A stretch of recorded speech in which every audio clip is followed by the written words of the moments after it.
One of my first musical memories is, there's a story about when I was like 3 or 4 years old. We were all flying on a plane from Sydney to California. And so it was a long flight. And my parents had headphones that they were playing music for me on, and I didn't realize that nobody else could hear the music. I think it was Winona Ryder? No, Winona Judd. Winona Judd, help, right. Winona Judd, she had a song that I don't remember what it was, but I was obsessed with it, and I kept on being like, you have to play it again, play it again, play it again, so my dad kept playing it, and I was like standing up on my seat and like singing and dancing for the whole like economy cabin. My parents make it seem like nobody was really upset with me, but I don't totally know about that. I think probably people were like a little bit upset, because I know I'm upset with when some child is sitting next to me and singing Frozen. So like, you know, who knows? But that's definitely one of the things I used to love, to just perform and like give all I had to the entire economy cabin of Qantas. Music education is one of the things that I feel like most passionately about in this world.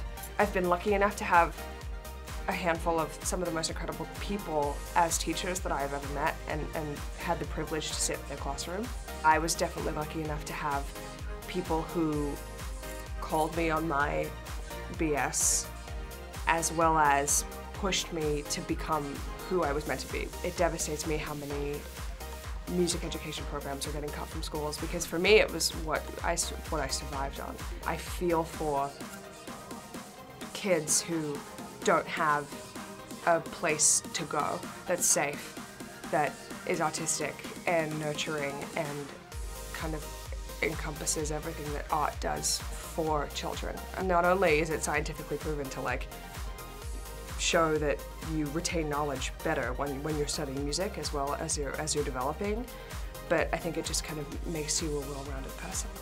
I think people love Somebody Loves You because it's a bunch of different stories all in one song. You know, for me it was, hey, I'm in love with you and you aren't paying attention to me, and like, please love me. So it was kind of like a breakup song, which was funny, because now a lot of people think of it as just this really simple, beautiful love song, which works for me too, because now it's kind of like, sure, that's exactly what it should be. You know, that makes more sense now in my life.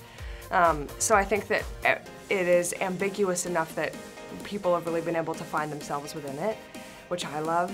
And you know, when people come up to me and say like, this song has been the soundtrack to this relationship and everything, I'm like, oh my God, that's like the most incredible thing I've ever heard. And it makes me really happy, because I like bringing joy to people. That's like a thing that I find is special about my whole team, is they all make me so happy. And so when I go out on stage every night and get to perform, I'm so excited to be there.